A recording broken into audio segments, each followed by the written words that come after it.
আসসালামু আলাইকুম। Hello friends, vitamin D খেলে কি আপনার হাড় মজবুত হবে? জানুন বিস্তারিত।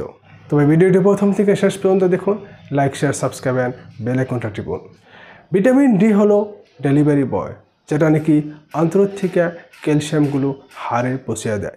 তাই শুধু ভিটামিন ডি খেলে আপনার হাড় মজবুত হবে না, ক্যালসিয়ামের প্রয়োজন আছে। আপনার হাড় মজবুত হওয়ার জন্য 5টি জিনিসের প্রয়োজন।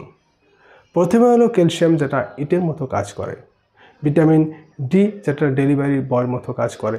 ভিটামিন K2 হলো যাতে ক্যালসিয়াম ধমনীতে না গিয়ে হাড়ে পৌঁছে যায়।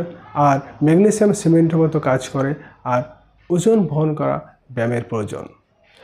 আমাদের ভারতে ও বাংলাদেশে 80 to 90% মানুষের মধ্যেই ভিটামিনের ঘাটতি দেখা যায়। এর কারণ হলো রোদে অনেক কম থাকায় সানস্ক্রিন বেশি ব্যবহার করা, এয়ার পলিউশন আর আমাদের দৈনন্দিন খাবার মধ্যে ভিটামিন ডি যুক্ত খাবার অভাব। এছাড়া আমাদের কালো চামড়ায় ভিটামিন ডি অনেক কম তৈরি হয়। তাই বেশ ভিটামিন ডি কম হওয়ার জন্য আমাদের হাড় দুর্বল হওয়া, রিকেটস, বাচ্চাদের জন্য হাড় বেঁকা হওয়া, অস্টিওপোরোসিস, দুর্বলতা এবং শরীরের ইমিউনিটি অনেক দুর্বল হয়ে বারবার অসুখ হওয়া, এগুলা আমাদের মধ্যে দেখা যায়।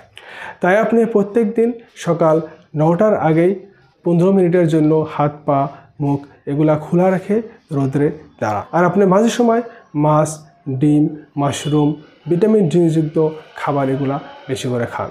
তবে যদি আপনার ভিটামিনের ডি বেশি ঘাটতি হয় তাহলে আপনি সাপ্লিমেন্ট নিতে পারেন। আর আপনি সাপ্লিমেন্ট হিসাবে আপনি সপ্তাহে একবার 60,000 IU ভিটামিন ডি নেন। আর এটা আপনি 8 থেকে 12 মাস কন্টিনিউ করেন। আর আপনি প্রত্যেক দিন 1000 থেকে 2000 IU ভিটামিন ডি নিতে পারেন। আর যাদের ভিটামিন ডি অনেক কম, below 10, তারা 5000 to 10,000 IU প্রত্যেক দিন একবার করে খেতে পারেন।